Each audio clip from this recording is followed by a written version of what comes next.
ਵਾਹਿਗੁਰੂ ਜੀ ਕਾ ਖਾਲਸਾ ਵਾਹਿਗੁਰੂ ਜੀ ਕੀ ਫਤਿਹ। ਸੰਗਤ ਜੀ, ਜਦੋਂ ਅਸੀਂ ਪਾਠ ਕਰਦੇ ਹਾਂ, ਅਸੀਂ ਸੋਚਦੇ ਹਾਂ ਸਾਨੂੰ ਅਰਥ ਸਮਝ ਨਹੀਂ ਆਉਂਦੇ। ਅਸੀਂ ਸੋਚਦੇ ਹਾਂ ਸਾਨੂੰ ਇਹ ਸਾਡੇ ਹਿਰਦੇ ਦੇ ਵਿੱਚ ਬਾਣੀ ਵਾਸ ਨਹੀਂ ਕਰ ਰਹੀ, ਸਾਡੇ ਹਿਰਦੇ ਦੇ ਵਿੱਚ ਬਾਣੀ ਘਰ ਨਹੀਂ ਕਰਦੀ ਪਈ, ਸਾਨੂੰ ਪ੍ਰਭੂ ਯਾਦ ਨਹੀਂ ਰਹਿੰਦੇ, ਸਾਨੂੰ ਬਾਣੀ ਯਾਦ ਨਹੀਂ ਰਹਿੰਦੀ। ਇਹ ਸਾਡੇ ਸਾਰਿਆਂ ਦੇ ਮਨਾਂ ਦੇ ਵਿੱਚ ਇਹ ਕੁਐਸਚਨ ਰਹਿੰਦਾ ਹੈ ਕਿ ਸਾਨੂੰ ਸਾਡੇ ਮਨ 'ਚ ਬਾਣੀ ਵਸਦੀ ਨਹੀਂ ਤੇ ਕੀ ਸਾਡਾ ਪਾਠ ਕਰਨਾ ਵਿਅਰਥ ਤੇ ਨਹੀਂ ਜਾ ਰਿਹਾ। ਅਸੀਂ ਕਈ ਵਾਰੀ ਇਹ ਸੋਚਦੇ ਹਾਂ, ਕਈ ਵਾਰੀ ਅਸੀਂ ਪਾਠ ਬੜੀ ਜਲਦੀ ਕਰ ਲੈਂਦੇ ਹਾਂ। ਕਈ ਵਾਰੀ ਅਸੀਂ ਕਹਿੰਦੇ ਹਾਂ ਕਿ ਜਦੋਂ ਤੱਕ ਸਮਝ ਨਹੀਂ ਆਉਂਦਾ ਪਾਠ ਕਰਨ ਦਾ ਫਾਇਦਾ ਕੀ। ਤੇ ਇਹ ਸਾਰਿਆਂ ਦੇ ਮਨਾਂ ਦੇ ਵਿਚਾਰ ਇਹ ਹੁਣੀ ਨਹੀਂ, ਇਹ ਪਹਿਲਾਂ ਵੀ ਜਦੋਂ ਗੁਰੂਆਂ ਦਾ ਸਮੇਂ ਸੀ, ਉਹਨਾਂ ਦੇ ਨਾਲ ਜੋ ਸਿੱਖ ਰਹਿੰਦੇ ਸੀ, ਇਹ ਉਹਨਾਂ ਦੇ ਮਨ 'ਚ ਵੀ ਵਿਚਾਰ ਆਉਂਦਾ ਸੀ। ਤੇ ਇੱਕ ਵਾਰੀ ਕੀ ਹੁੰਦਾ ਹੈ, ਗੁਰੂ ਹਰ ਰਾਏ ਸਾਹਿਬ ਜੀ ਨੂੰ ਉਹ ਸੈਰ ਕਰ ਰਹੇ ਹੁੰਦੇ ਨੇ ਤੇ ਉਹਨਾਂ ਦੇ ਨਾਲ ਸਿੱਖ ਵੀ ਹੁੰਦੇ ਨੇ ਤੇ ਸਿੱਖ ਪਾਤਸ਼ਾਹ ਦੇ ਅੱਗੇ ਉਹਨਾਂ ਨੂੰ ਪ੍ਰਸ਼ਨ ਕਰਦੇ ਨੇ, ਹੱਥ ਜੋੜ ਕੇ ਬੇਨਤੀ ਕਰਦੇ ਨੇ ਉਹਨਾਂ ਨੂੰ, ਕਹਿੰਦੇ ਨੇ ਪਾਤਸ਼ਾਹ ਪਾਠ ਕਰੇ ਹਮ ਨਿਤ ਗੁਰਬਾਣੀ, ਅਰਥ ਪਰਮਾਰਥ किछु ना जानी, जो मार्ग गुरु शब्द बताए सो हम ते नहीं जात कमाए। कहते ने पातशाह असी बाणी ते पढ़ते हाँ, असी पाठ ते करते हाँ, रात नू पाठ करते हाँ, दिन नू पाठ करते हाँ, पर पातशाह साडे च इन्नी समझ नहीं, साडे च इन्नी सूझ नहीं कि उन्हां दे अर्थ असी समझ सकीए। ਤੇ ਉਹ ਅਗਰ ਕਿਸੇ ਪੰਕਤੀ ਦਾ ਜਾਂ ਕਿਸੇ ਪਾਠ ਦਾ ਸਾਨੂੰ ਕਿਸੇ ਥਾਂ ਅਰਥ ਸਮਝ ਵੀ ਆ ਜਾਂਦਾ ਹੈ ਤੇ ਪਾਤਸ਼ਾਹ ਉਹ ਬਾਣੀ ਸਾਡੇ ਮਨ 'ਚ ਨਹੀਂ ਵਸਦੀ। ਤੇ ਕੀ ਸਾਡਾ ਪਾਠ ਕਰਨਾ, ਗੁਰਬਾਣੀ ਪੜ੍ਹਨੀ, ਜੋ ਮਾਰਗ ਗੁਰੂ ਸ਼ਬਦ ਬਤਾਏ, ਜੋ ਸਾਨੂੰ ਬਾਬਾ ਜੀ ਸ਼ਬਦਾਂ ਰਾਹੀਂ ਸੋ ਮਾਰਗ ਦਿਖਾ ਰਹੇ ਨੇ, ਸਾਡੇ ਬਾਣੀ ਅੰਦਰ ਨਹੀਂ ਵਸ ਰਹੀ, ਅਸੀਂ ਉਹ ਨਹੀਂ ਕਰ ਪਾ ਰਹੇ, ਤੇ ਕੀ ਸਾਡਾ ਪਾਠ ਕਰਨਾ ਲਾਭਦਾਇਕ ਹੈ ਜਾਂ ਨਹੀਂ। ਤੇ ਕਿਰਪਾ ਕਰਕੇ ਤੁਸੀਂ ਸਾਨੂੰ ਇਹ ਸਾਨੂੰ ਤੁਸੀਂ ਉਪਦੇਸ਼ ਦਿਵੋ ਕਿ ਅਸੀਂ ਪਾਤਸ਼ਾਹ ਕੀ ਕਰੀਏ। ਤੇ ਉਹ ਸੈਰ ਕਰ ਰਹੇ ਹੁੰਦੇ ਨੇ ਸਿੱਖਾਂ ਦੇ ਨਾਲ, ਤੇ ਸੈਰ ਕਰਦੇ ਕਰਦੇ ਉਹਨਾਂ ਨੂੰ ਪੈਰ ਨੂੰ ਇੱਕ ਠੋਕਰ ਵੱਜਦੀ ਹੈ ਤੇ ਉਹ ਦੇਖਦੇ ਨੇ ਨੀਚੇ ਇੱਕ ਠੀਕਰੀ ਹੁੰਦੀ ਹੈ। ਤੇ ਠੀਕਰੀ ਕਿਸ ਚੀਜ਼ ਦੀ ਹੁੰਦੀ ਹੈ? ਕੋਈ ਮਟਕੀ ਟੁੱਟ ਗਈ ਹੁੰਦੀ ਹੈ ਤੇ ਉਹਦੀ ਇੱਕ ਠੀਕਰ ਪਾਤਸ਼ਾਹ ਦੇ ਪੈਰ ਨੂੰ ਲੱਗਦੀ ਹੈ। ਤੇ ਜਦੋਂ ਠੀਕਰ ਪੈਰ ਨੂੰ ਲੱਗਦੀ ਹੈ ਤੇ ਪਾਤਸ਼ਾਹ ਕਹਿੰਦੇ ਨੇ ਕਿ ਇਹਦੇ 'ਚ ਠੀਕਰ ਦੇ ਵਿੱਚ ਹਾਲੀ ਵੀ ਚਿਕਨਾਈ ਹੈ। ਤੇ ਉਹ ਕਹਿੰਦੇ ਇਹ ਠੀਕਰ ਤੋਂ, ਇਸ ਦੀ ਚਿਕਨਾਈ ਤੋਂ ਦੇਖ ਕੇ ਅਸੀਂ ਅੰਦਾਜ਼ਾ ਲਗਾ ਸਕਦੇ ਹਾਂ ਕਿ ਇਸ ਭਾਂਡੇ ਦੇ ਵਿੱਚ ਕਦੀ ਨਾ ਕਦੀ ਬਹੁਤ ਸਮੇਂ ਤੱਕ ਘਿਓ ਮੱਖਣ ਰੱਖਿਆ ਹੋਏਗਾ, ਲੰਬੇ ਸਮੇਂ ਤੱਕ। ਤੇ ਉਹ ਬੇਸ਼ੱਕ ਹੁਣ ਇਸ ਭਾਂਡੇ ਦੇ ਵਿੱਚ ਘਿਓ ਨਹੀਂ ਹੈ, ਪਰ ਉਹ ਆਪਣੀ ਚਿਕਨਾਈ ਛੋੜ ਗਿਆ ਹੈ। ਤੇ ਕਹਿੰਦੇ ਨੇ ਪਾਤਸ਼ਾਹ ਕਹਿੰਦੇ ਨੇ ਠੀਕ ਉਸੇ ਤਰ੍ਹਾਂ, ਠੀਕ ਹੈ ਸਾਨੂੰ ਗੁਰਬਾਣੀ ਸਮਝ ਨਹੀਂ ਆਉਂਦੀ, ਸਾਨੂੰ ਇਹਦੇ ਵਿਚਾਰ ਸਮਝ 'ਚ ਨਹੀਂ ਆਉਂਦੇ, ਪਰ ਗੁਰਬਾਣੀ ਕਦੀ ਵੀ ਪੜ੍ਹੀ ਹੋਈ, ਪਾਠ ਕੀਤਾ ਹੋਇਆ ਕਦੀ ਵੀ ਵਿਅਰਥ ਨਹੀਂ ਜਾਂਦਾ। ਕਿਸ ਤਰ੍ਹਾਂ ਵਿਅਰਥ ਨਹੀਂ ਜਾਂਦਾ? ਪਾਤਸ਼ਾਹ ਦੱਸਦੇ ਨੇ, ਕਹਿੰਦੇ ਹੈ ਕਿ ਜਦੋਂ ਕੋਈ ਮਨੁੱਖ ਪਾਠ ਕਰ ਰਿਹਾ ਹੈ ਤੇ ਉਸ ਸਮੇਂ ਜਦੋਂ ਉਹ ਪਾਠ ਕਰ ਰਿਹਾ ਹੈ ਤੇ ਪਾਠ ਕਰਦੇ ਸਮੇਂ ਉਹਦੇ ਚਿੱਤ ਵਿੱਚ, ਉਹਦੇ ਮਨ ਵਿੱਚ ਇਹ ਰਹਿੰਦਾ ਹੈ ਕਿ ਮੈਂ ਪ੍ਰਭੂ ਦਾ ਸਿਮਰਨ ਕਰ ਰਿਹਾ ਹਾਂ, ਮੈਂ ਉਹਨਾਂ ਦਾ ਨਾਮ ਜਪ ਰਿਹਾ। ਔਰ ਪਾਤਸ਼ਾਹ ਇਹ ਵੀ ਕਹਿੰਦੇ ਨੇ, ਕਹਿੰਦੇ ਜਦੋਂ ਅਸੀਂ ਪ੍ਰਭੂ ਦਾ ਸਿਮਰਨ ਕੋਈ ਕਰਦਾ ਹੈ ਕਮ ਸੇ ਕਮ ਉਸ ਵੇਲੇ ਉਹਦੀ ਰਸਨਾ ਕੋਈ ਅਪਸ਼ਬਦ ਤੇ ਨਹੀਂ ਬੋਲਦੀ, ਕੋਈ ਬੁਰਾ ਤੇ ਨਹੀਂ ਬੋਲਦੀ। ਤੇ ਕਹਿੰਦੇ ਨੇ ਪਾਤਸ਼ਾਹ ਅੱਗੇ ਵੀ ਸਮਝਾਉਂਦੇ ਨੇ, ਕਹਿੰਦੇ ਕਿ ਬਾਣੀ ਪੜ੍ਹਦੇ ਹੋਏ ਬੇਸ਼ੱਕ ਉਹ ਸਮਝ ਨਾ ਆਏ, ਬੇਸ਼ੱਕ ਉਹਦੇ ਸਾਨੂੰ ਅਰਥ ਸਮਝ ਨਾ ਆਣ, ਬੇਸ਼ੱਕ ਉਹ ਮਨ 'ਚ ਨਾ ਵਸੇ, ਪਰ ਉਹ ਆਪਣੀ ਚਿਕਨਾਹਟ ਬਾਣੀ ਛੱਡ ਹੀ ਜਾਂਦੀ ਹੈ। ਤੇ ਪਾਤਸ਼ਾਹ ਕੀ ਕਹਿੰਦੇ ਨੇ, ਰਹੀ ਚਿਕੰਤਾ ਠੀਕਰ ਮਾਹੀ ਤਿਉ ਬਾਣੀ ਰਹੇ ਮਨ ਮਾਹੀ। ਕਹਿੰਦੇ ਜਿਸ ਤਰ੍ਹਾਂ ਠੀਕਰ ਦੇ ਵਿੱਚ ਹੁਣ ਘਿਓ ਨਹੀਂ ਹੈ ਪਰ ਉਹਦੀ ਚਿਕਨਾਹਟ ਮੌਜੂਦ ਹੈ, ਇਸ ਲਈ ਬੇਸ਼ੱਕ ਬਾਣੀ ਸਾਡੇ ਮਨ 'ਚ ਨਾ ਵਸੇ, ਪਰ ਬਾਣੀ ਪੜ੍ਹੀ ਹੋਈ, ਬਾਣੀ ਨੂੰ ਦਾ ਜਾਪ ਕੀਤਾ ਹੋਇਆ, ਵਾਹਿਗੁਰੂ ਦੀ ਬੰਦਨਾ ਕੀਤੀ ਹੋਈ, ਇਹ ਕਦੀ ਵੀ ਵਿਅਰਥ ਨਹੀਂ ਜਾਂਦੀ। ਇਹ ਸਿੱਖ ਦੇ, ਇਹ ਉਸ ਮਨੁੱਖ ਦੇ ਮਨ ਤੇ ਛਾਪ ਛੋੜ ਕੇ ਹੀ ਜਾਂਦੀ ਹੈ। ਤੇ ਪਾਤਸ਼ਾਹ ਨੇ ਇਹ ਵੀ ਕਿਹਾ, ਅੱਗੇ ਉਹਨਾਂ ਨੂੰ ਸਮਝਾਇਆ ਕਿ ਕਈ ਵਾਰੀ ਕੀ ਹੁੰਦਾ ਹੈ, ਕਈ ਵਾਰੀ ਅਸੀਂ ਸਮੇਂ ਵਿਅਰਥ ਕਰ ਦਿੰਦੇ ਹਾਂ ਸਿਰਫ ਇਹ ਦਿਖਾਣ ਦੇ ਵਿੱਚ ਕਿ ਅਸੀਂ ਕਿਸ ਤਰ੍ਹਾਂ ਦੇ ਹਾਂ, ਜੋ ਕਿ ਸਾਡੀ ਪਰਸਨੈਲਿਟੀ ਉਹੋ ਜਿਹੀ ਨਹੀਂ ਹੁੰਦੀ। ਜੋ ਸਾਡੇ ਕਈ ਵਾਰੀ ਕੀ ਹੁੰਦਾ, ਕਿਸੇ ਮਨੁੱਖ 'ਚ ਉਹ ਗੁਣ ਨਹੀਂ ਹੁੰਦੇ, ਪਰ ਉਹ ਦਿਖਾਣ ਦੇ ਵਿੱਚ ਕਿ ਮੇਰੇ ਵਿੱਚ ਇਹ ਗੁਣ ਮੌਜੂਦ ਨੇ, ਉਹ ਦਿਖਾਣ 'ਚ ਆਪਣੀ ਜ਼ਿੰਦਗੀ ਦਾ ਸਮਾਂ ਵਿਅਰਥ ਗਵਾ ਦਿੰਦਾ ਹੈ। ਔਰ ਜੋ ਉਹਦੇ ਵਿੱਚ ਗੁਣ ਕਈ ਵਾਰੀ ਹੁੰਦੇ ਨੇ ਜਾਂ ਅਵਗੁਣ ਜੋ ਉਹਦੇ ਵਿੱਚ ਹੁੰਦੇ ਨੇ, ਉਹ ਕਈ ਵਾਰ ਛੁਪਾਉਣ ਦੇ ਵਿੱਚ ਆਪਣੀ ਜ਼ਿੰਦਗੀ ਦਾ ਸਮਾਂ ਵਿਅਰਥ ਗਵਾ ਦਿੰਦਾ ਹੈ। ਤੇ ਪਾਤਸ਼ਾਹ ਕੀ ਕਹਿੰਦੇ ਨੇ, ਪਾਤਸ਼ਾਹ ਉਪਦੇਸ਼ ਦਿੰਦੇ ਨੇ, ਉਹਨਾਂ ਨੇ ਆਪਣੇ ਉਪਦੇਸ਼ਾਂ ਰਾਹੀਂ ਸਾਨੂੰ ਇਹ ਸਮਝਾਇਆ ਕਿ ਜੋ ਅਸੀਂ ਹੈ ਸਾਨੂੰ ਉਸ ਤਰ੍ਹਾਂ ਹੀ ਰਹਿਣਾ ਚਾਹੀਦਾ ਹੈ। ਸਾਨੂੰ ਪ੍ਰੀਟੈਂਡ ਨਹੀਂ ਕਰਨਾ ਚਾਹੀਦਾ ਕਿ ਜੋ ਸਾਡੇ 'ਚ ਗੁਣ ਨਹੀਂ ਹੈ ਉਹ ਅਸੀਂ ਦਿਖਾਉਣ ਦੀ ਕੋਸ਼ਿਸ਼ ਕਰੀਏ, ਔਰ ਜੋ ਅਵਗੁਣ ਹੈ ਉਹ ਛੁਪਾਉਣ ਦੀ ਕੋਸ਼ਿਸ਼ ਕਰੀਏ। ਸਾਨੂੰ ਇਹ ਨਹੀਂ ਕਿ ਸਾਡੇ 'ਚ ਅਵਗੁਣ ਹੈ ਤੇ ਅਸੀਂ ਫਿਰ ਉਹੀ ਕਰੀਏ ਕਿ ਅਸੀਂ ਅਗਰ ਗਲਤ ਬੋਲਦੇ ਹਾਂ ਤੇ ਅਸੀਂ ਉਹੀ ਬੋਲਣਾ ਸ਼ੁਰੂ ਕਰੀਏ। ਇਹ ਵੀ ਨਹੀਂ ਹੈ, ਇਹਦਾ ਮਤਲਬ ਇਹ ਨਹੀਂ ਹੈ। ਇਹਦਾ ਮਤਲਬ ਇਹ ਹੈ ਕਿ ਅਗਰ ਸਾਡੇ 'ਚ ਅਵਗੁਣ ਹੈ ਤੇ ਗੁਰਬਾਣੀ ਸਾਡੀ ਕਦੀ ਨਾ ਕਦੀ ਜੋ ਛਾਪ ਛੋੜ ਕੇ ਜਾਂਦੀ ਹੈ ਸਾਡੇ ਹਿਰਦੇ ਤੇ, ਉਹ ਵੀ ਸਾਨੂੰ ਐਨੀ ਸੋਝੀ ਬਖਸ਼ੇਗੀ, ਪਰਮਾਤਮਾ ਐਨੀ ਸੋਝੀ ਸਾਨੂੰ ਬਖਸ਼ਣਗੇ ਕਿ ਸਾਨੂੰ ਉਹਦੇ ਉੱਤੇ ਕਾਬੂ ਪਾਣਾ ਆ ਜਾਏ, ਸਾਡੇ ਵਿੱਚ ਪਰਿਵਰਤਨ ਆ ਜਾਏ। ਪੁਰਾਣੇ ਜ਼ਮਾਨੇ 'ਚ ਕੀ ਹੁੰਦਾ ਸੀ, ਪੁਰਾਣੇ ਭਾਰਤ ਦੇ ਵਿੱਚ ਚਾਣਕਿਆ ਦਾ ਇਹ ਕਹਿਣਾ ਸੀ ਕਿ ਕੋਈ ਵੀ ਅਗਰ ਕਿਸੇ ਮਨੁੱਖ ਨੂੰ ਕੋਈ ਜ਼ਿੰਮੇਦਾਰੀ ਦੀ, ਕੋਈ ਅਗਰ ਤੁਸੀਂ ਪਦਵੀ ਸੌਂਪਣੀ ਹੈ, ਕੋਈ ਉਹਨੂੰ ਜ਼ਿੰਮੇਦਾਰੀ ਦਾ ਕੋਈ ਉਹਨੂੰ ਭਾਰ, ਕੋਈ ਉਹਨੂੰ ਕਾਰਜ ਦੇਣਾ ਹੈ, ਤੇ ਉਸ ਮਨੁੱਖ ਦੀ 35 ਸਾਲ ਤੋਂ ਉਮਰ ਨੀਚੇ ਨਹੀਂ ਹੋਣੀ ਚਾਹੀਦੀ। ਮੀਨਸ ਉਹ 35 ਇਅਰਸ ਦੇ ਅਬਵ ਹੋਣਾ ਚਾਹੀਦਾ ਹੈ। ਚਾਣਕਿਆ ਦਾ ਮੰਨਣਾ ਸੀ ਕਿ 35 ਸਾਲ ਤੋਂ ਬਾਅਦ ਇੱਕ ਮਨੁੱਖ ਦੇ ਵਿੱਚ ਇੰਨੀ ਮੈਚੁਰਿਟੀ ਆ ਜਾਂਦੀ ਹੈ, ਇੰਨਾ ਉਹ ਪ੍ਰਬਲ ਹੋ ਜਾਂਦਾ ਹੈ ਕਿ ਉਹ ਕੋਈ ਵੀ ਮਹੱਤਵਪੂਰਨ ਕਾਰਜ ਜਾਂ ਕੋਈ ਵੀ ਜ਼ਿੰਮੇਵਾਰੀ ਦੀ ਪਦਵੀ ਉਹ ਸੰਭਾਲਣ ਦੇ ਲਾਇਕ ਬਣ ਜਾਂਦਾ ਹੈ ਜਦੋਂ ਤੱਕ ਉਹਦੀ ਏਜ ਹੁੰਦੀ ਹੈ 35 ਇਅਰਸ।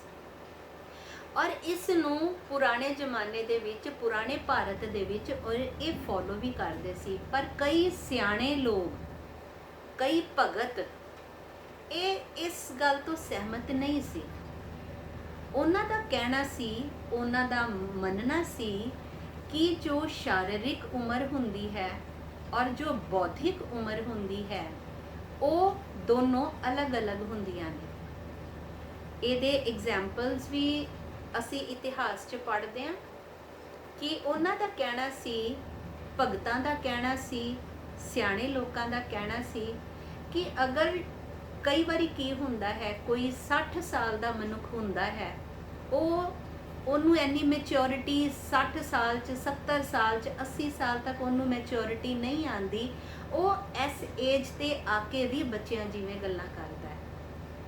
ਔਰ ਕਈ ਛੋਟੀ ਉਮਰ ਦੇ ਵਿੱਚ ਉਹਨਾਂ ਨੂੰ ਗਿਆਨ ਪ੍ਰਾਪਤ ਇੰਨਾ ਹੋ ਜਾਂਦਾ, ਉਹਨਾਂ ਦੀ ਜਿਹੜੀ ਬੌਧਿਕ ਮੀਨਸ ਉਹਨਾਂ ਦੀ ਇੰਟੈਲੀਜੈਂਸ ਹੁੰਦੀ ਹੈ, ਉਹਨਾਂ ਦੀ ਜੋ ਮੈਚਿਓਰਿਟੀ ਲੈਵਲ ਹੁੰਦਾ ਹੈ ਉਹ ਇੰਨਾ ਜ਼ਿਆਦਾ ਹੁੰਦਾ ਹੈ ਕਿ ਉਹ ਆਪਣੀ ਏਜ ਤੋਂ ਉਹ ਜ਼ਿਆਦੀਆਂ ਸਿਆਣੀਆਂ ਗੱਲਾਂ ਕਰਦੇ ਨੇ। ਇਹ ਇਤਿਹਾਸ ਦੇ ਵਿੱਚ ਐਗਜ਼ਾਮਪਲ ਹੈ, ਜਿਸ ਤਰ੍ਹਾਂ ਬਾਬਾ ਬੁੱਢਾ ਜੀ ਦਾ ਐਗਜ਼ਾਮਪਲ ਨੇ ਕਿ ਉਹ ਛੋਟੀ ਉਮਰ ਦੇ ਵਿੱਚ ਉਹਨਾਂ ਨੇ ਗੁਰੂ ਨਾਨਕ ਪਾਤਸ਼ਾਹ ਜੀ ਦੇ ਨਾਲ ਕਿੰਨੀਆਂ ਮੈਚਿਓਰਿਟੀ ਵਾਲੀਆਂ ਗੱਲਾਂ ਕੀਤੀਆਂ ਕਿ ਉਹਨਾਂ ਦਾ ਆਤਮਿਕ ਜੋ ਉਹਨਾਂ ਦਾ ਏਜ ਸੀ, ਜੋ ਉਹਨਾਂ ਦੀ ਸਪਿਰਿਚੁਅਲਿਟੀ ਦੀ ਸੀ ਜੋ ਏਜ ਸੀ, ਉਹ ਆਪਣੀ ਸ਼ਾਰੀਰਿਕ ਉਮਰ ਨਾਲੋਂ ਕਈ ਗੁਣਾ ਜ਼ਿਆਦਾ ਸੀ।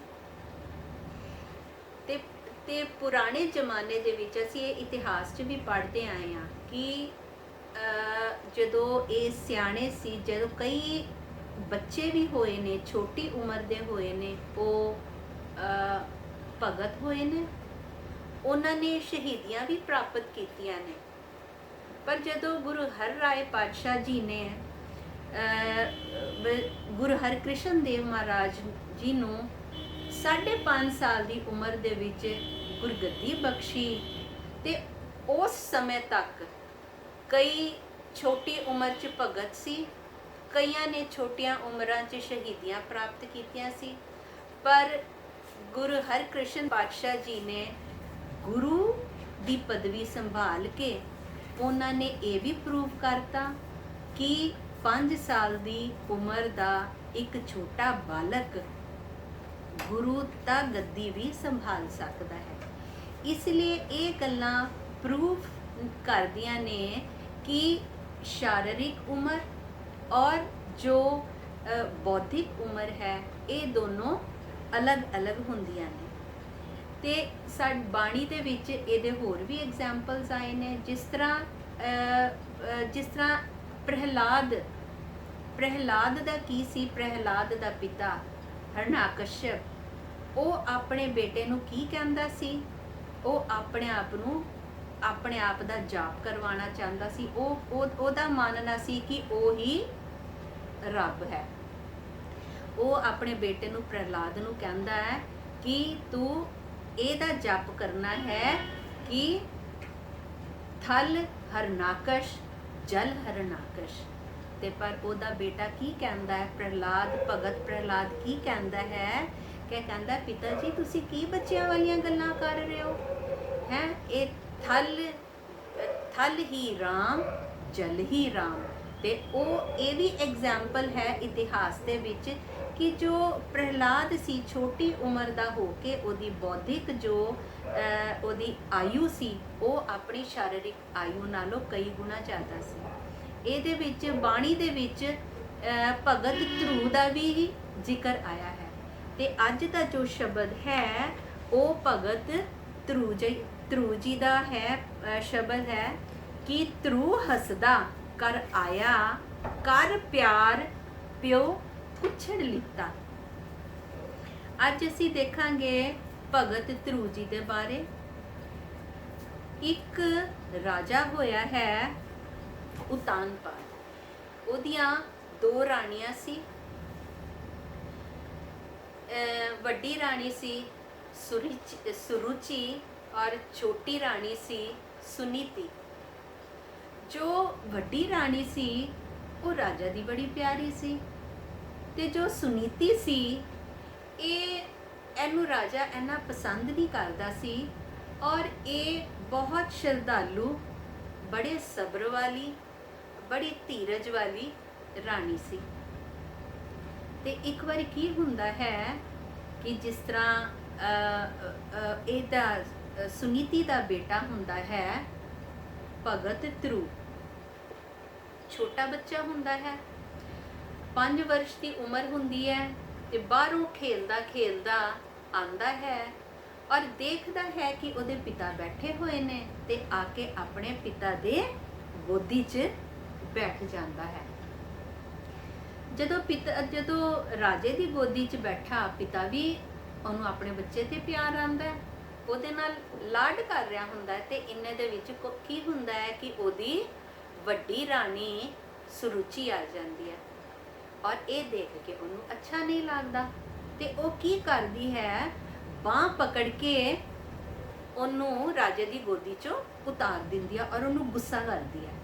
ਕਹਿੰਦੀ ਹੈ ਅਗਰ ਤੂੰ ਰਾਜਾ ਦੀ ਗੋਦੀ ਦਾ ਸੁੱਖ ਮਾਨਣਾ ਹੈ ਤੇ ਤੈਨੂੰ ਮੇਰੀ ਕੁੱਖ ਤੋਂ ਜਨਮ ਲੈਣਾ ਪਏਗਾ। ਅਗਰ ਤੂੰ ਰਾਜਪਾਟ ਦਾ ਸੁੱਖ ਭੋਗਣਾ ਹੈ ਤੇ ਤੈਨੂੰ ਮੇਰੀ ਕੁੱਖ ਤੋਂ ਜਨਮ ਲੈਣਾ ਪਏਗਾ। ਛੋਟਾ ਜਿਹਾ ਬੱਚਾ ਹੁੰਦਾ 5 ਸਾਲ ਦਾ ਧਰੂ, ਉਹਨੂੰ ਇੰਨੀ ਛੋਟੀ ਉਮਰ ਦੇ ਵਿੱਚ ਉਹਨੂੰ ਇਹ ਗੱਲ ਆਪਣੇ ਦਿਲ 'ਚ ਚੁੱਭ ਜਾਂਦੀ ਹੈ। ਉਹ ਹੱਕਾ ਬੱਕਾ ਰਹਿ ਜਾਂਦਾ। ਕਿਸੇ ਅਸੀਂ ਛੋਟੇ ਬੱਚੇ ਨੂੰ ਝਿੜਕੀਏ, ਉਹਨੂੰ ਪਤਾ ਨਾ ਚੱਲੇ ਕਿ ਮੇਰੀ ਗਲਤੀ ਕੀ ਹੈ, ਤੇ ਉਹ ਛੋਟਾ ਬੱਚਾ ਰੋਣ ਲੱਗ ਪੈਂਦਾ ਹੈ। ਤੇ ਇਹ ਹਾਲਤ ਹੁੰਦੀ ਹੈ ਭਗਤ ਰੂ ਦੀ।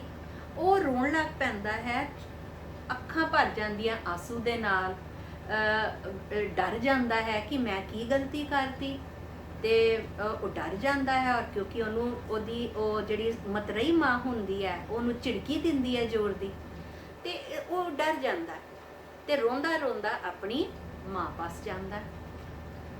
ਤੇ ਉਹਦੀ ਮਾਂ ਬੜੀ ਸ਼ਰਧਾਲੂ, ਬੜੀ ਸਬਰ ਵਾਲੀ, ਬੜੀ ਧੀਰਜਵਾਨ ਹੁੰਦੀ ਹੈ, ਤੇ ਉਹ ਆਪਣੇ ਬੇਟੇ ਨੂੰ ਮਾਂ ਹੁੰਦੀ ਹੈ, ਆਪਣੇ ਬੱਚੇ ਨੂੰ ਰੋਂਦਾ ਹੋਇਆ ਦੇਖ ਕੇ ਉਹਨੂੰ ਗੋਦੀ 'ਚ ਲੈਂਦੀ ਹੈ, ਪੁੱਛਦੀ ਹੈ ਕਿ ਬੇਟਾ ਕੀ ਹੋਇਆ।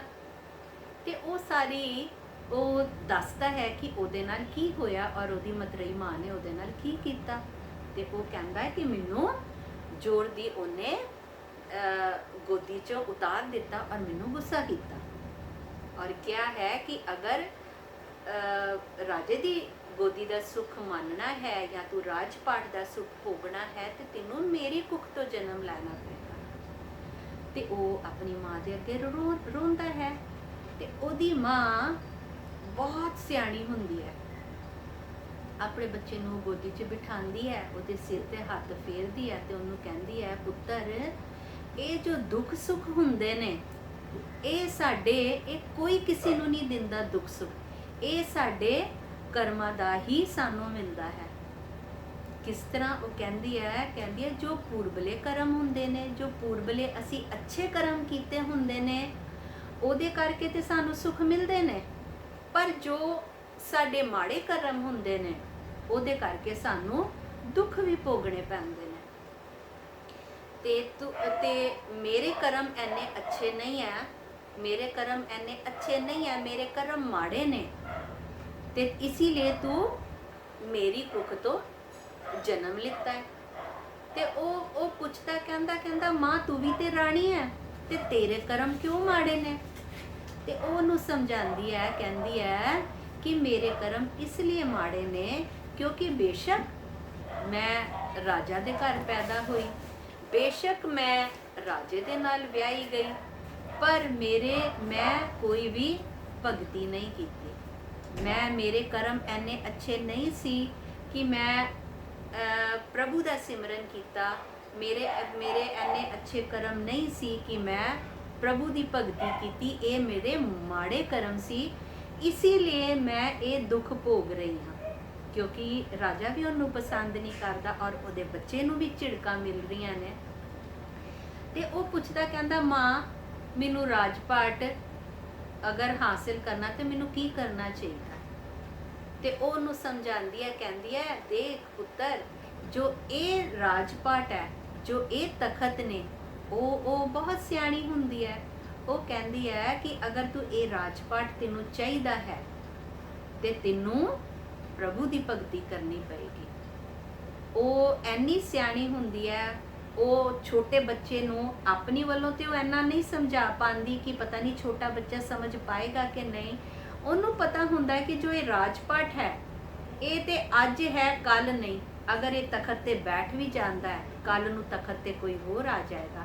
ਤੇ ਉਹ ਆਪਣੇ ਬੱਚੇ ਨੂੰ ਪ੍ਰਭੂ ਦੇ ਚਰਨਾਂ ਨਾਲ ਜੁੜਨ ਵਾਸਤੇ ਪ੍ਰੇਰਿਤ ਕਰਦੀ ਹੈ। ਉਹਨੂੰ ਕਹਿੰਦੀ ਹੈ ਕਿ ਤੂੰ ਉਸ ਪ੍ਰਭੂ ਦੀ ਭਗਤੀ ਕਰ ਜਿਸ ਨੇ ਇਹ ਸਾਰੀ ਰਚਨਾ ਰਚੀ ਹੈ। ਤੂੰ ਉਸ ਪ੍ਰਭੂ ਦੀ ਭਗਤੀ ਕਰ ਜਿਸ ਦੀ ਭਗਤੀ ਕੀਤਿਆਂ ਤੈਨੂੰ ਬ੍ਰਹਮ ਪਦ ਮਿਲ ਸਕਦਾ ਹੈ। ਤੂੰ ਉਸ ਪ੍ਰਭੂ ਦੀ ਭਗਤੀ ਕਰ ਜਿਸ ਦੇ ਜੋ ਕਿ ਤੈਨੂੰ ਇੰਨੀ ਵੱਡੀ ਪਦਵੀ ਦੇਗਾ ਕਿ ਜੋ ਕਿਸੇ ਰਿਸ਼ੀ ਮੁਨੀ ਨੂੰ ਵੀ ਪ੍ਰਾਪਤ ਨਹੀਂ ਹੁੰਦੀ। ਤੇ ਉਹ ਆਪਣੇ ਬੱਚੇ ਨੂੰ ਇਸ ਤਰੀਕੇ ਨਾਲ ਸਮਝਾਉਂਦੀ ਹੈ ਤੇ ਉਹਦੀਆਂ ਗੱਲਾਂ ਸੁਣ ਕੇ ਧਰੂ ਭਗਤ ਨੂੰ ਧੀਰਜ ਆ ਜਾਂਦਾ ਔਰ 1 ਮਿੰਟ ਦੇ ਵਿੱਚ ਉਹ ਸੋਚ ਲੈਂਦਾ, ਕਹਿੰਦਾ ਠੀਕ ਹੈ ਮਾਂ, ਮੈਂ ਪ੍ਰਭੂ ਦੀ ਭਗਤੀ ਕਰਾਂਗਾ ਔਰ ਸਾਰੇ ਸੁੱਖ ਇਹ ਛੱਡਣ ਵਾਸਤੇ ਤਿਆਰ ਹੋ ਜਾਂਦਾ ਹੈ। ਤੇ ਇਹ ਸਭ ਨਾਰਦ ਮੁਨੀ ਉੱਪਰ ਬੈਠੇ ਦੇਖ ਰਹੇ ਹੁੰਦੇ ਨੇ। ਅਸੀਂ ਤੇ ਕੋਈ ਵੀ ਅਗਰ ਇੱਧਰ ਉੱਧਰ ਦੀ ਚੁਗਲੀ ਕਰਦਾ ਹੈ, ਅਸੀਂ ਤੇ ਉਹਨੂੰ ਕਹਿ ਦਿੰਦੇ ਹਾਂ ਇਹ ਨਾਰਦ ਮੁਨੀ ਹੈ, ਇਹ ਇੱਧਰ ਉੱਧਰ ਦੀ ਗੱਲ ਕਰ ਰਿਹਾ। ਪਰ ਅਸੀਂ ਕਦੀ ਵੀ ਅੱਛੇ ਗੁਣ ਨਹੀਂ ਦੇਖਦੇ। ਅਸੀਂ ਜੋ ਇੱਕ ਗੁਣ ਹੁੰਦਾ ਕਿ ਉਹ ਇੱਧਰ ਉੱਧਰ ਦੀ ਗੱਲ ਕਰ ਰਿਹਾ ਜਾਂ ਉਹਨੇ ਕਿਸੇ ਨੂੰ ਮਾੜਾ ਬੋਲਿਆ ਹੈ, ਅਸੀਂ ਉਹਦੇ ਇਹ ਵਾਲੇ ਅਵਗੁਣ ਤੇ ਦੇਖ ਲੈਂਦੇ ਹਾਂ, ਪਰ ਅਸੀਂ ਕਦੀ ਵੀ ਇਹ ਨਹੀਂ ਸੋਚਿਆ ਕਿ ਉਹਦੇ ਇੱਕ ਅਵਗੁਣ ਦੇ ਪਿੱਛੇ ਉਹਦੇ ਕਿੰਨੇ ਗੁਣ ਛੁਪੇ ਹੋਏ ਨੇ। ਜੋ ਨਾਰਦ ਮੁਨੀ ਸੀ ਇਹ ਬਹੁਤ ਉੱਚੇ ਬ੍ਰਹਮ ਗਿਆਨੀ ਸੀ। ਨੈਚੁਰਲੀ ਹੋਣਗੇ ਜੋ ਕਿ ਦੇਵੀ ਦੇਵਤਿਆਂ ਦੇ ਕੋਲ ਜਦੋਂ ਮਰਜ਼ੀ ਚਲੇ ਜਾਂਦੇ ਸੀ, ਉਹਨਾਂ ਨੂੰ ਉਪਦੇਸ਼ ਦਿੰਦੇ ਹੁੰਦੇ ਸੀ। ਕਈ ਵਾਰੀ ਦੇਵੀ ਦੇਵਤੇ ਵੀ ਉਹਨਾਂ ਕੋਲ ਪੁੱਛਦੇ ਹੁੰਦੇ ਸੀ ਕਿ ਮੁਨੀਵਰ ਦੱਸੋ ਸਾਨੂੰ ਕੀ ਕਰਨਾ ਚਾਹੀਦਾ। ਇਹਦਾ ਮਤਲਬ ਉਹ ਕਿੰਨੇ ਵੱਡੇ ਬ੍ਰਹਮ ਗਿਆਨੀ ਰਹੇ ਹੋਣਗੇ। ਤੇ ਨਾਰਦ ਮੁਨੀ ਉੱਤੇ ਇਹ ਸਭ ਦੇਖ ਰਹੇ ਸੀ ਕਿ ਬਈ ਇਹ ਬੱਚੇ ਦੇ ਮਨ 'ਚ ਕੀ ਹੈ, ਕੀ ਗੱਲਾਂ ਚੱਲ ਰਹੀਆਂ ਨੇ। ਤੇ ਜਦੋਂ ਮਾਂ ਪ੍ਰੇਰਿਤ ਕਰਦੀ ਹੈ ਧਰੂ ਜੀ ਨੂੰ, ਤੇ ਉਹ ਤੁਰ ਪੈਂਦੇ ਨੇ ਜੰਗਲ ਦੇ ਵਿੱਚ ਭਗਤੀ ਕਰਨ ਵਾਸਤੇ। ਤੇ ਇਹ ਦੇਖ ਕੇ ਜਦੋਂ ਜਾਂਦੇ ਨੇ ਤੇ ਨਾਰਦ ਮੁਨੀ ਜੀ ਰਸਤੇ 'ਚ ਉਹਨੂੰ ਮਿਲਦੇ ਨੇ, ਭਗਤ ਜੀ ਨੂੰ, ਧਰੂ ਭਗਤ ਨੂੰ। ਤੇ ਉਹ ਦੇਖਦੇ ਨੇ, ਕਹਿੰਦੇ ਇੰਨਾ ਛੋਟਾ ਬੱਚਾ ਹੈ, ਕੋਮਲ ਸਰੀਰ ਹੈ ਔਰ ਰਾਜਾ ਦਾ ਬੇਟਾ ਹੁੰਦਾ ਹੈ, ਕਦੀ ਉਹਨਾਂ ਨੇ ਦੁੱਖ ਦੇਖਿਆ ਨਹੀਂ ਹੁੰਦਾ। ਕਹਿੰਦੇ ਕੋਮਲ ਸਰੀਰ ਹੈ, 5 ਵਰਸ਼ ਦੀ ਉਮਰ ਹੈ, ਐਨੇ ਇਹ ਸੁੱਖ ਭੋਗਣ ਵਾਲਾ ਬੱਚਾ ਹੈ, ਤੇ ਇਹ ਕੀ ਕਰੇਗਾ। ਤੇ ਉਹ ਜਾਂਦੇ ਨੇ ਉਹਦੇ ਧਰੂ ਦੇ ਕੋਲ ਜਾਂਦੇ ਨੇ ਤੇ ਉਹਨੂੰ ਨਾਰਦ ਜੀ ਬੋਲਦੇ ਨੇ, ਕਹਿੰਦੇ ਬੇਟਾ ਕਿੱਥੇ ਚੱਲੇ ਹੋ। ਉਹ ਆਪਣੀ ਪੂਰੀ ਬਿਰਥਾ ਸੁਣਾ ਦਿੰਦੇ ਨੇ। ਉਹ ਕਹਿੰਦੇ ਨੇ ਮੈਨੂੰ ਤੇ ਪ੍ਰਭੂ ਦੀ ਭਗਤੀ ਕਰਕੇ ਮੈਨੂੰ ਉੱਚੀ ਪਦਵੀ ਹਾਸਲ ਕਰਨੀ ਹੈ। ਤੇ ਉਹ ਉਹਨੂੰ ਸਮਝਾਉਂਦੇ ਨੇ, ਕਹਿੰਦੇ ਦੇਖ ਬੱਚੇ, ਦੇਖ ਬੇਟਾ, ਤੇਰੀ ਉਮਰ ਹਾਲੀ ਇਹ ਸਭ ਕੁਝ ਕਰਨ ਦੀ ਨਹੀਂ ਹੈ, ਤੇਰੀ ਤੇ ਖਾਣ ਪੀਣ ਦੀ ਉਮਰ ਹੈ। ਤੂੰ ਜਾ, ਤੂੰ ਤੇ ਸੁਖ ਭੋਗ, ਤੇਰੀ ਇਹ ਉਮਰ ਨਹੀਂ ਹੈ ਕਿ ਤੂੰ ਜੰਗਲ ਦੇ ਵਿੱਚ ਜਾ ਕੇ ਤੂੰ ਭਗਤੀ ਕਰੇ। ਔਰ ਉਹਨੂੰ ਸਮਝਾਉਂਦੇ ਨੇ, ਉਪਦੇਸ਼ ਦਿੰਦੇ ਨੇ, ਕਹਿੰਦੇ ਜਿਨ੍ਹਾਂ ਨੂੰ ਇਹ ਉੱਚੀ ਪਦਵੀ ਮਿਲ ਜਾਂਦੀ ਹੈ, ਜੋ ਇਹ ਪ੍ਰਭੂ ਦੀ ਭਗਤੀ ਵਿੱਚ ਜੋ ਰਚ ਜਾਂਦੇ ਨੇ, ਜੋ ਰੰਗੇ ਜਾਂਦੇ ਨੇ, ਜੋ ਪ੍ਰਭੂ ਦੀ ਭਗਤੀ ਕਰਦੇ ਨੇ, ਉਹਨਾਂ ਵਾਸਤੇ ਫਿਰ ਮਾਨ ਅਪਮਾਨ, ਸ਼ਤਰੂ ਮਿੱਤਰ, ਕਹਿੰਦੇ ਉਹਨਾਂ ਵਾਸਤੇ ਫਿਰ ਇਹ ਚੀਜ਼ਾਂ ਮਾਇਨੇ ਨਹੀਂ ਰੱਖਦੀਆਂ। ਤੇ ਤੇਰੀ ਤੇ ਛੋਟੀ ਜਿਹੀ ਉਮਰ ਹੈ, ਤੈਨੂੰ ਆਪਣੀ ਬੇਇੱਜ਼ਤੀ ਕਿਉਂ ਮਹਿਸੂਸ ਹੋਈ, ਤੈਨੂੰ ਆਪਣੇ ਮਾਂ ਦੇ ਬੋਲ ਤੇਰੇ ਦਿਲ ਦੇ ਵਿੱਚ ਕਿਉਂ ਚੁਭੇ। ਤੂੰ ਹਾਲੀ ਬਹੁਤ ਛੋਟਾ ਹੈ ਤੇ ਤੂੰ ਵਾਪਸ ਆਪਣੇ ਮਹਿਲ ਵਿੱਚ ਜਾ। ਮਤਰੇਈ ਮਾਂ ਜਿੰਨਾ ਵੀ ਤੈਨੂੰ ਸੁੱਖ ਦਿੰਦੀ ਹੈ, ਤੂੰ ਉਹ ਸੁੱਖ ਮਾਣ। ਜਦੋਂ ਤੂੰ ਵੱਡਾ ਹੋ ਜਾਏਗਾ, ਫਿਰ ਤੂੰ ਅਗਰ ਭਗਤੀ ਕਰਨੀ ਹੈ ਤੇ ਫਿਰ ਤੂੰ ਭਗਤੀ ਤੂੰ ਕਰ ਸਕਦਾ। ਤੇ ਉਹ ਕਹਿੰਦਾ ਹੈ ਉਹਨਾਂ ਨੇ ਤੇ ਠਾਣ ਲਿੱਤੀ ਹੁੰਦੀ ਆ, ਧਰੂ ਜੀ ਨੇ ਤੇ ਠਾਣ ਲਿੱਤੀ ਹੁੰਦੀ ਹੈ ਕਿ ਮੈਂ ਤੇ ਭਗਤੀ ਕਰਨੀ ਹੈ। ਉਹ ਕਹਿੰਦਾ ਮੁਨੀਵਰ, ਤੁਸੀਂ ਬਿਲਕੁਲ ਠੀਕ ਕਹਿੰਦੇ ਹੋ, ਪਰ ਤੁਸੀਂ ਬੜੇ ਕਿਰਪਾਲੂ ਹੋ, ਤੁਸੀਂ ਤੇ ਇੰਨਾ ਸਾਰਿਆਂ ਤੇ ਪਰਉਪਕਾਰ ਕਰਦੇ ਹੋ, ਪਰ ਮੇਰੇ ਦਿਲ ਦੇ ਵਿੱਚ ਤੁਹਾਡੀ ਇਹ ਗੱਲ ਮੈਨੂੰ ਜਚੀ ਨਹੀਂ ਕਿ ਮੈਂ ਛੋਟਾ ਹੈ ਤੇ ਮੈਂ ਭਗਤੀ ਨਹੀਂ ਕਰ ਸਕਦਾ। ਮੈਨੂੰ ਇਹ ਗੱਲ ਜਚੀ ਨਹੀਂ, ਤੇ ਕਿਰਪਾ ਕਰਕੇ ਮੇਰੇ ਤੇ ਇੰਨੀ ਤੁਸੀਂ ਮਿਹਰਬਾਨੀ ਕਰੋ, ਮੇਰੇ ਤੇ ਤੁਸੀਂ ਇੰਨੀ ਕਿਰਪਾ ਕਰੋ ਕਿ ਤੁਸੀਂ ਮੈਨੂੰ ਮੇਰਾ ਮਾਰਗ ਦਰਸ਼ਨ ਕਰੋ। ਤੁਸੀਂ ਮੈਨੂੰ ਦੱਸੋ। ਉਹ ਫਿਰ ਵੀ ਸਮਝਾਉਂਦੇ ਨੇ, ਕਹਿੰਦੇ ਦੇਖੋ ਇਹ ਵਨ ਹੈ, ਇੱਥੇ ਤੁਹਾਨੂੰ ਸੁੱਖ ਸਾਧਨ ਨਹੀਂ ਮਿਲਣਗੇ ਤੇ ਤੁਸੀਂ ਤੁਹਾਨੂੰ ਖਾਣ ਨੂੰ ਵੀ ਇੰਨਾ ਕੁਝ ਨਹੀਂ ਮਿਲੇਗਾ ਤੇ ਤੁਸੀਂ ਹਾਲੀ ਰੁਕ ਜਾਓ। ਪਰ ਧਰੂ ਜੀ ਨੇ ਤੇ ਠਾਣਿਆ ਹੁੰਦਾ ਹੈ। ਕਹਿੰਦੇ ਨੇ ਨਹੀਂ ਮੁਨੀਵਰ, ਬਸ ਤੁਸੀਂ ਮੇਰਾ ਮਾਰਗ ਦਰਸ਼ਨ ਕਰੋ, ਮੈਨੂੰ ਤੁਸੀਂ ਦੱਸੋ ਕਿ ਮੈਨੂੰ ਉਪਾਏ ਦੱਸੋ ਕਿ ਮੈਂ ਕੀ ਕਰਾਂ। ਤੇ ਇਹ ਤੇ ਇੱਕ ਤਰ੍ਹਾਂ ਦੀ ਪ੍ਰੀਖਿਆ ਹੁੰਦੀ ਹੈ ਕਿ ਵਾਕਈ 'ਚ ਛੋਟੇ ਬੱਚੇ 'ਚ ਇੰਨੀ ਛੋਟੀ ਉਮਰ 'ਚ ਇਹਨਾਂ ਦੇ ਵਿੱਚ ਦ੍ਰਿੜਤਾ ਹੈ ਕਿ ਨਹੀਂ ਹੈ। ਤੇ ਉਹ ਕਹਿੰਦੇ ਨੇ ਪੁੱਤਰ, ਮੈਂ ਦੇਖ ਲਿਆ ਹੈ ਕਿ ਤੁਹਾਡੀ ਸ਼ਰਧਾ ਪੱਕੀ ਹੈ। ਮੈਂ ਤੇ ਤੁਹਾਨੂੰ ਅਜਮਾ ਰਿਹਾ ਸੀ ਕਿ ਤੁਸੀਂ ਵਾਕਈ 'ਚ ਤੁਹਾਡੀ ਸ਼ਰਧਾ ਪੱਕੀ ਹੈ ਜਾਂ ਨਹੀਂ। ਤੇ ਉਹ ਕਹਿੰਦੇ ਆ ਤੁਸੀਂ ਐਦਾਂ ਕਰੋ, ਤੁਸੀਂ ਵਾਸੁਦੇਵ ਦੀ ਸ਼ਰਨ ਵਿੱਚ ਜਾਓ, ਉਹਦਾ ਧਿਆਨ ਧਰੋ ਔਰ ਉਹਦੀ ਸ਼ਰਨ ਲਵੋ ਤੁਸੀਂ, ਔਰ ਇਸ ਤੋਂ ਇਲਾਵਾ ਕੋਈ ਹੋਰ ਉਪਾਏ ਨਹੀਂ ਹੈ। ਔਰ ਤੁਸੀਂ ਇਹ ਨਾ ਸੋਚਿਓ ਕਿ ਤੁਸੀਂ ਭਗਤੀ ਕਰੋਗੇ ਔਰ ਤੁਹਾਨੂੰ ਫਲ ਦੀ ਪ੍ਰਾਪਤੀ ਬੜੀ ਜਲਦੀ ਹੋ ਜਾਏਗੀ। ਕਈਆਂ ਨੇ ਤੇ ਰਿਸ਼ੀਆਂ ਮੁਨੀਆਂ ਨੇ ਤੇ ਐਨੇ ਤਪ ਕੀਤੇ ਨੇ, ਐਨੇ ਕਠਿਨ ਤਪ ਕੀਤੇ ਨੇ, ਪਰ ਉਹਨਾਂ ਨੂੰ ਫਿਰ ਵੀ ਪ੍ਰਭੂ ਪ੍ਰਾਪਤੀ ਨਹੀਂ ਹੋਈ। ਤੇ ਤੁਸੀਂ ਉਪਾਏ ਕਰੋ, ਤੁਸੀਂ ਆਪਣੇ ਮਨ ਨੂੰ ਇਕਾਗ੍ਰਿਤ ਕਰੋ, ਤੁਸੀਂ ਆਪਣੇ ਮਨ ਤੋਂ, ਬਚਨਾਂ ਤੋਂ, ਆਪਣੇ ਕਰਮ ਤੋਂ ਪ੍ਰਭੂ ਦਾ ਧਿਆਨ ਧਰੋ। ਔਰ ਉਹਨੂੰ ਫਿਰ ਕੀ ਕਰਦੇ ਨੇ, ਧਰੂ ਜੀ ਨੂੰ ਗੁਰੂ ਮੰਤਰ ਦਿੰਦੇ ਨੇ, ਕਹਿੰਦੇ ਆ ਤੁਸੀਂ ਇਹਦਾ ਜਾਪ ਕਰੋ ਔਰ ਤੁਹਾਨੂੰ 7 ਦਿਨ ਬਾਅਦ ਦੇਵੀ ਦੇਵਤੇ ਤੁਹਾਨੂੰ ਦਿਖਣੇ ਸ਼ੁਰੂ ਹੋ ਜਾਣਗੇ। ਤੇ ਭਗਤ ਜੀ ਤਪ ਸ਼ੁਰੂ ਕਰ ਦਿੰਦੇ ਨੇ, ਉਹ ਚਲੇ ਜਾਂਦੇ ਨੇ ਮਧੂਬਨ ਚਲੇ ਜਾਂਦੇ ਨੇ ਔਰ ਉੱਥੇ ਜਾ ਕੇ ਤਪ ਕਰਨਾ ਸ਼ੁਰੂ ਕਰ ਦਿੰਦੇ ਨੇ। ਤੇ ਉਸ ਤੋਂ ਪਿੱਛੋਂ ਉਹ ਤੇ ਤਪ ਕਰਨ ਚਲੇ ਜਾਂਦੇ ਨੇ ਤੇ ਨਾਰਦ ਮੁਨੀ ਜੀ ਇਹਨਾਂ ਦੇ ਪਿਤਾ ਜੀ ਪਾਸ ਆਉਂਦੇ ਨੇ, ਰਾਜਾ ਪਾਸ ਆਉਂਦੇ ਨੇ, ਪੁੱਛਦੇ ਨੇ, ਕਹਿੰਦੇ ਰਾਜਨ, ਉਹਨਾਂ ਨੂੰ ਪਤਾ ਤੇ ਹੁੰਦਾ ਸਾਰੀਆਂ ਗੱਲਾਂ ਦਾ, ਤੇ ਉਹ ਫਿਰ ਵੀ ਰਾਜਾ ਨੂੰ ਆ ਕੇ ਪੁੱਛਦੇ ਨੇ ਕਿ ਰਾਜਨ, ਤੁਹਾਡਾ ਚਿਹਰਾ ਇੰਨਾ ਮੁਰਝਾਇਆ ਹੋਇਆ ਕਿਉਂ ਹੈ, ਤੁਸੀਂ ਉਦਾਸ ਕਿਉਂ ਦਿਖਾਈ ਦੇ ਰਹੇ ਹੋ। ਤੇ ਰਾਜਾ ਕਹਿੰਦਾ ਹੈ ਕਿ ਮੈਂ ਬਿਨਾਂ ਕਿਸੇ ਅਪਰਾਧ ਦੇ ਆਪਣੇ ਬੱਚੇ ਨੂੰ ਆਪਣੇ ਤੋਂ ਦੂਰ ਕਰਤਾ। ਉਹ ਤਪ ਕਰਨ ਚਲਾ ਗਿਆ ਵਨ ਦੇ ਵਿੱਚ ਕਿ ਜਿੱਥੇ ਕਿਤੇ ਉਹਦੇ ਖਾਣ ਦਾ ਕੋਈ ਪ੍ਰਬੰਧ ਨਹੀਂ, ਉਹਦੇ ਰਹਿਣ ਦਾ ਕੋਈ ਪ੍ਰਬੰਧ ਨਹੀਂ, ਔਰ ਉਹਦੀ ਉਮਰ ਇੰਨੀ ਛੋਟੀ ਹੈ ਔਰ ਵਨ ਦੇ ਵਿੱਚ ਰੱਖਿਆ ਕਰਨ ਵਾਸਤੇ ਕੋਈ ਨਹੀਂ ਹੈ ਕਿ ਵਨ ਦੇ ਵਿੱਚ ਜਾਨਵਰ ਵੀ ਹੁੰਦੇ ਨੇ, ਜੰਗਲੀ ਜਾਨਵਰ ਵੀ ਹੁੰਦੇ ਨੇ, ਤੇ ਉਹਨਾਂ ਤੋਂ ਜਾਨਵਰਾਂ ਤੋਂ ਉਹਦੀ ਰੱਖਿਆ ਕੌਣ ਕਰੇਗਾ। ਉਹ ਤੇ ਬਹੁਤ ਛੋਟਾ ਬੱਚਾ ਹੈ ਔਰ ਰਾਜਨ ਦੇ ਮਨ ਦੇ ਵਿੱਚ ਆਪਣੇ ਬੱਚੇ ਪ੍ਰਤੀ ਦੁੱਖ ਉਹ ਬੜੇ ਪ੍ਰਗਟ ਕਰਦੇ ਨੇ। ਤੇ ਮੁਨੀਵਰ ਨੂੰ ਜਦੋਂ ਪਤਾ ਚੱਲਦਾ, ਉਹਨਾਂ ਦੀਆਂ ਗੱਲਾਂ ਤੋਂ, ਜਦੋਂ ਉਹਨਾਂ ਦੇ ਹਾਵ ਭਾਵ ਤੋਂ ਜਦੋਂ ਮੁਨੀਵਰ ਨੂੰ ਪਤਾ ਲੱਗਦਾ ਕਿ ਭਈ ਇਹ ਤੇ ਵਾਕਈ ਜੀ ਦੁਖੀ ਨੇ, ਕਿਉਂਕਿ ਬੱਚਾ ਗਿਆ ਹੈ ਔਰ ਉਹ ਵੀ ਇੰਨੀ ਛੋਟੀ ਦੀ ਉਮਰ ਦੇ ਵਿੱਚ। ਤੇ ਉਹ ਕਹਿੰਦੇ ਰਾਜਨ, ਤੁਸੀਂ ਚਿੰਤਾ ਨਾ ਕਰੋ, ਜੋ ਆਪ ਜੀ ਦਾ ਬੱਚਾ ਹੈ ਉਹ ਭਾਰੀ ਤਪ ਕਰ ਰਿਹਾ ਹੈ ਔਰ ਤਪ ਕਰਕੇ ਉਹ ਵਾਪਸ ਤੁਹਾਡੇ ਪਾਸ ਆ ਜਾਏਗਾ। ਇਹ ਕਹਿ ਕੇ ਚਲੇ ਜਾਂਦੇ ਨੇ।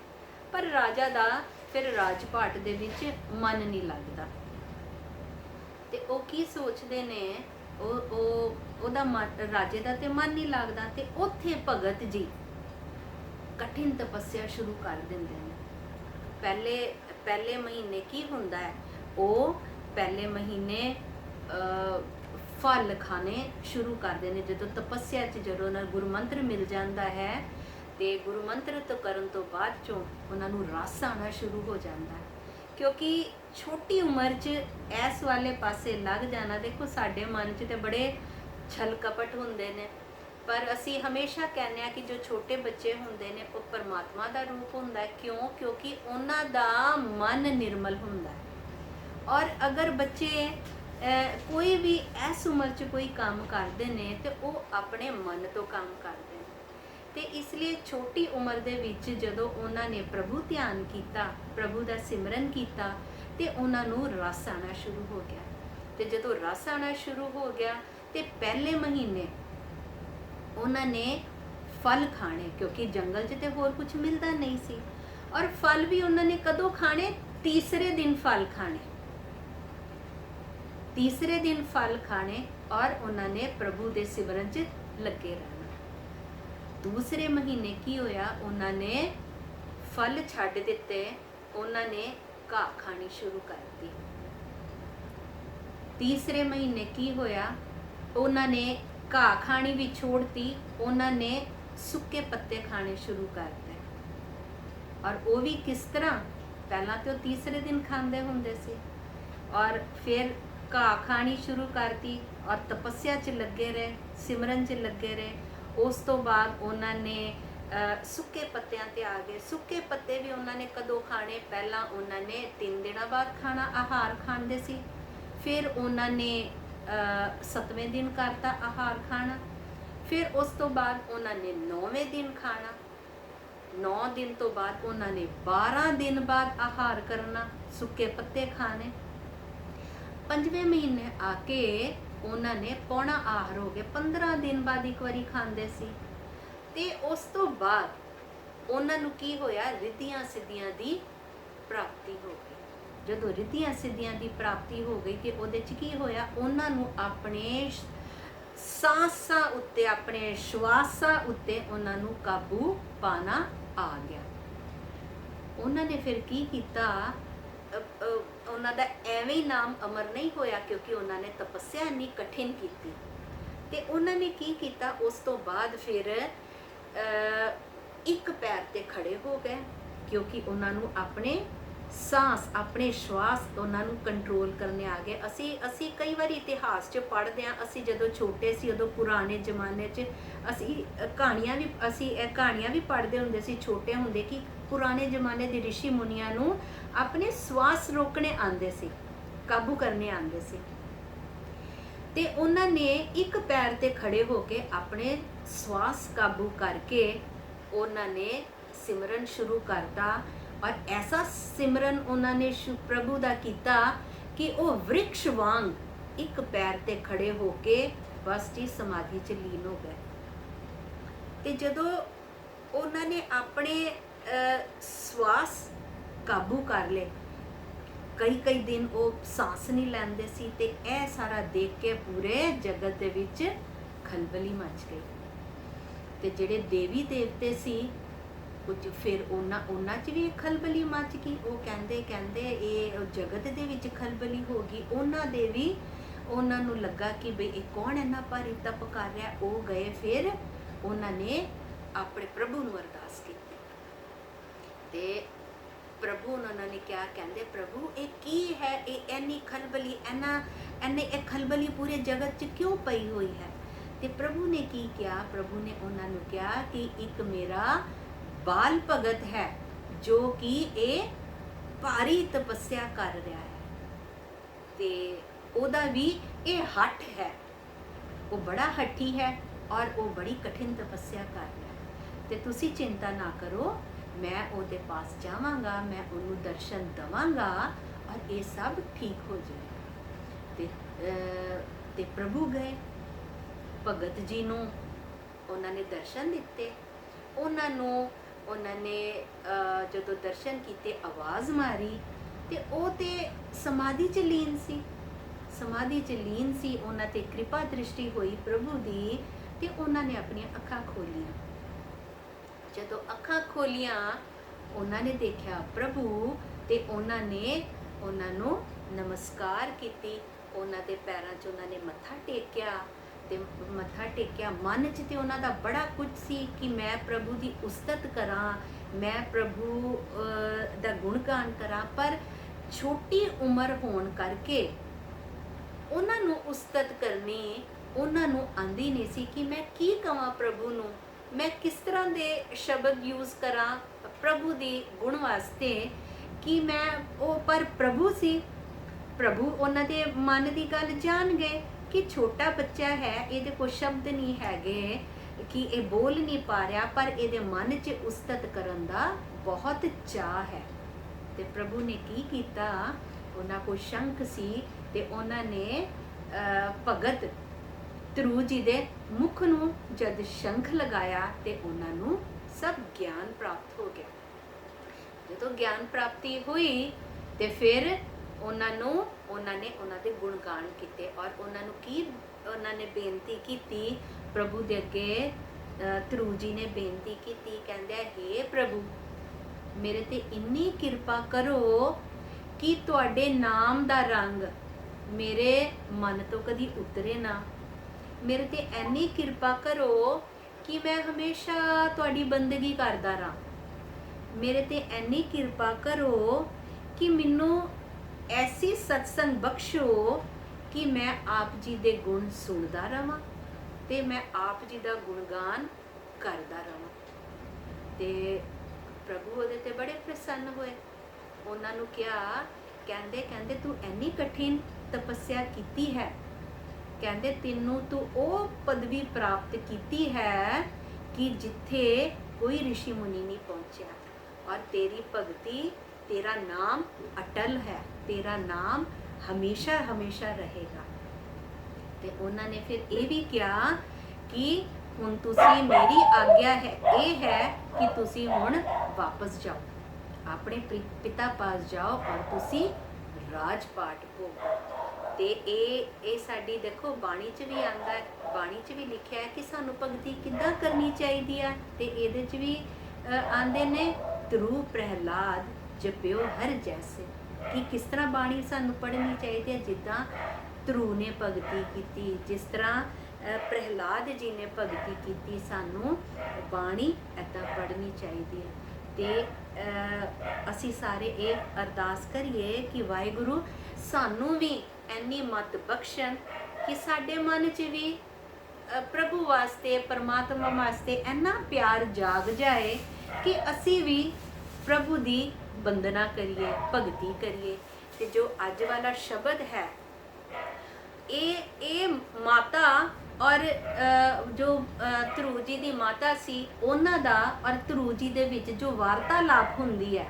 ਹੁਣ ਸਾਖੀ ਅਸੀਂ ਜੋ ਕੀਤੀ ਹੈ, ਇਹ ਸਾਖੀ ਵੀ ਮੀਨਸ ਇਹ ਸ਼ਬਦ ਬਹੁਤ ਸੌਖਾ ਹੈ, ਇਹ ਸਾਖੀ ਜੋ ਸ਼ਬਦ ਹੈ। ਤੇ ਜੋ ਧਰੂ ਜੀ ਉਹਨਾਂ ਦੀ ਵਾਰਤਾਲਾਪ ਬੱਚੇ 'ਚ ਔਰ ਮਾਤਾ 'ਚ ਹੁੰਦੀ ਹੈ, ਉਹ ਇਹ ਸ਼ਬਦ ਹੈ ਕਿ ਧਰੂ ਹੱਸਦਾ ਕਰ ਆਇਆ, ਕਰ ਪਿਆਰ ਪਿਓ ਕੁਛੜ ਲਿੱਤਾ। ਜਦੋਂ ਹੱਸਦੇ ਹੋਏ ਆਏ ਤੇ ਪਿਤਾ ਨੇ ਪਿਆਰ ਦੇ ਨਾਲ ਧਰੂ ਜੀ ਨੂੰ ਆਪਣੀ ਗੋਦੀ 'ਚ ਚੁੱਕ ਲਿੱਤਾ, ਬਾਹ ਪਕੜ ਉਠਾ ਲਿਆ, ਮਨ ਵਿੱਚ ਰੋਸ ਮਤਰਈ ਕੀਤਾ। ਮਤਰਈ ਮਾਂ ਨੇ ਰੋਸ ਕਰਕੇ ਉਹਨੂੰ ਗੁੱਸੇ ਦੇ ਨਾਲ ਕਰਕੇ ਉਹਨਾਂ ਦੀ ਗੋਦੀ 'ਚੋਂ ਉਤਾਰ ਦਿੱਤਾ। ਔਰ ਜੋ ਅਪਸ਼ਬਦ ਬੋਲੇ ਕਿ ਜੇ ਤੂੰ ਰਾਜਪਾਟ ਲੈਣਾ ਹੈ, ਜੇ ਤੂੰ ਰਾਜੇ ਦਾ ਗੋਦੀ ਦਾ ਸੁੱਖ ਮੰਨਣਾ ਹੈ ਤੇ ਤੈਨੂੰ ਮੇਰੀ ਕੁੱਖ ਤੋਂ ਜਨਮ ਲੈਣਾ ਪਏਗਾ।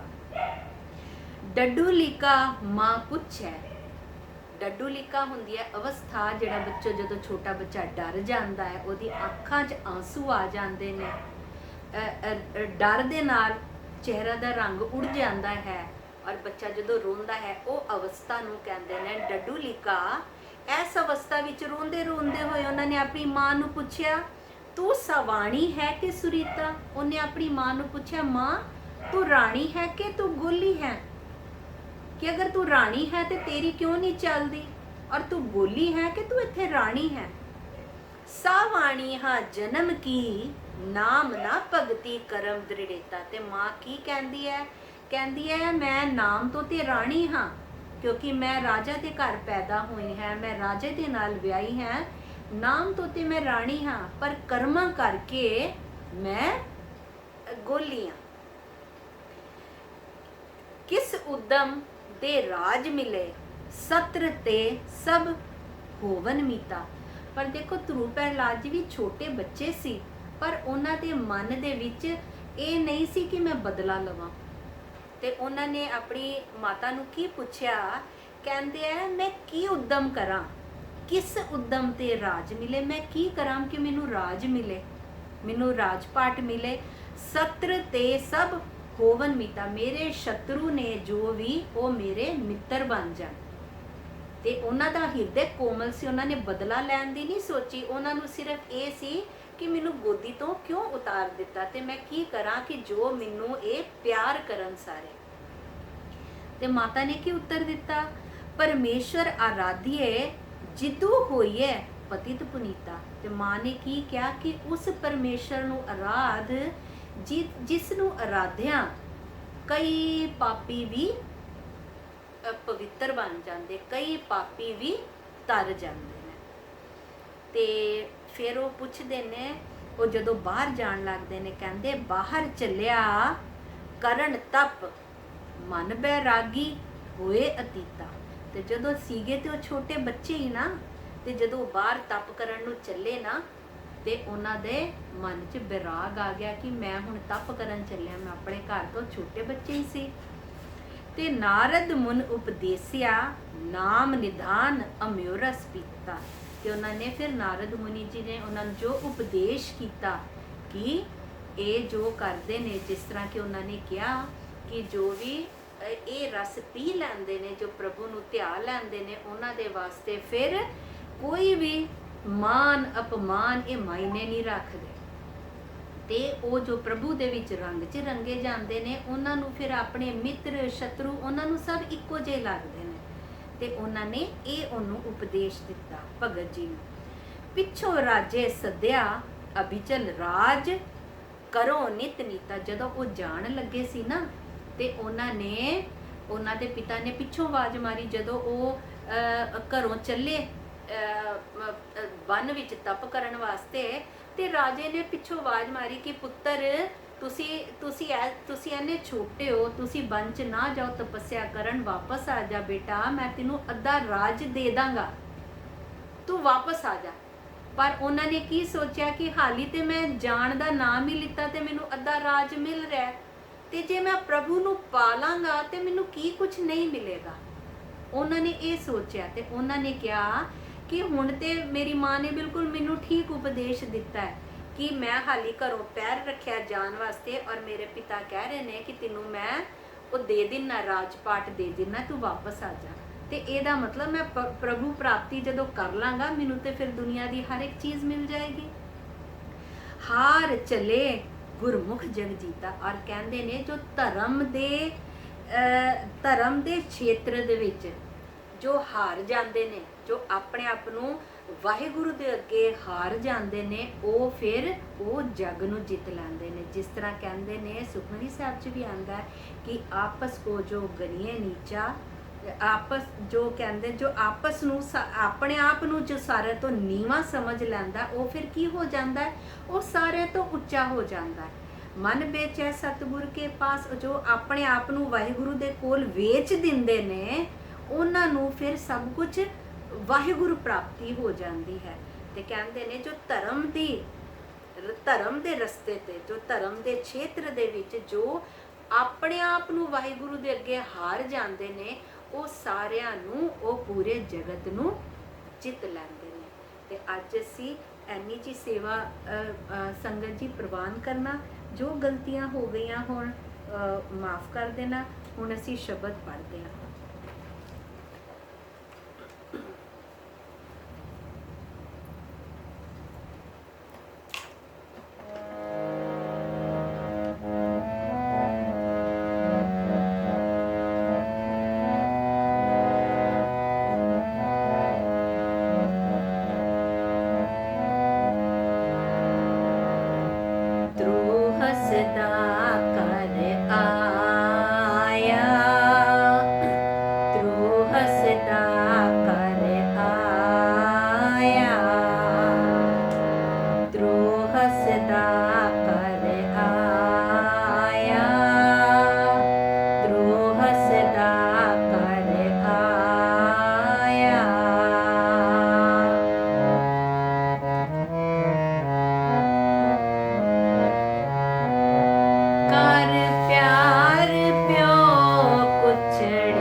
हर चलिया करन तप, मन बैरागी होए अतीता।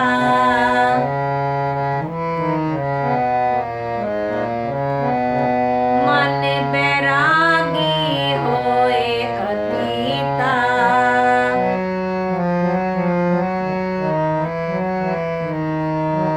नारद मुनि उपदेसिया,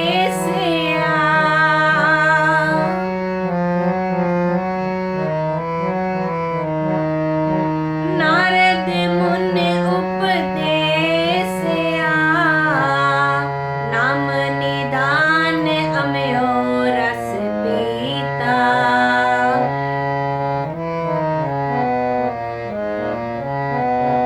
नाम निदान अमयो रस पीता।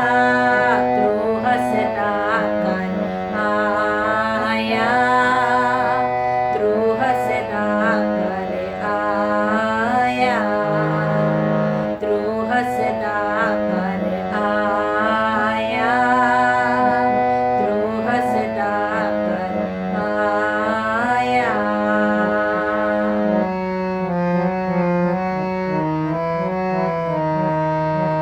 बिच हो राजे सदिया,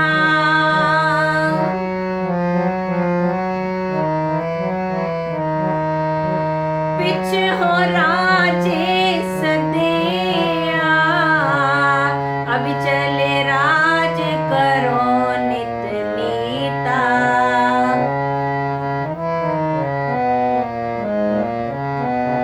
अब चल राज करो नित नीता। हर चले गुरमुख जग जीता।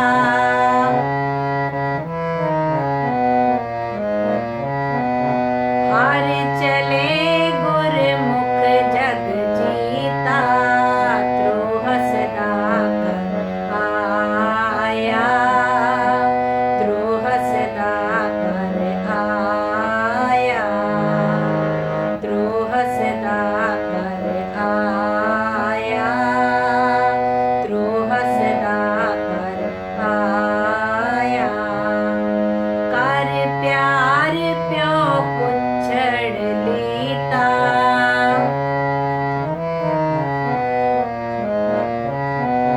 कर प्यार प्यो पुछड़ लीता।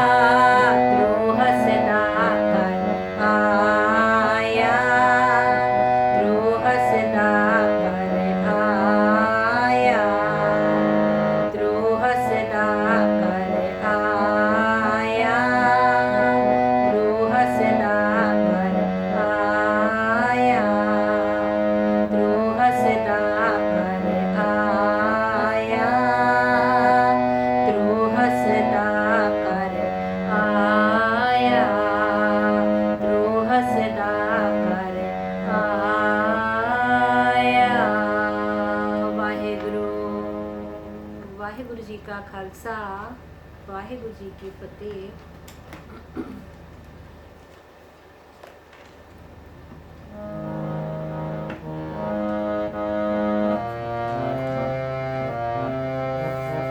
श्री हरे कृष्ण ते आइए, श्री हरे कृष्ण ते आइए। जिस बेटे सब दुख जा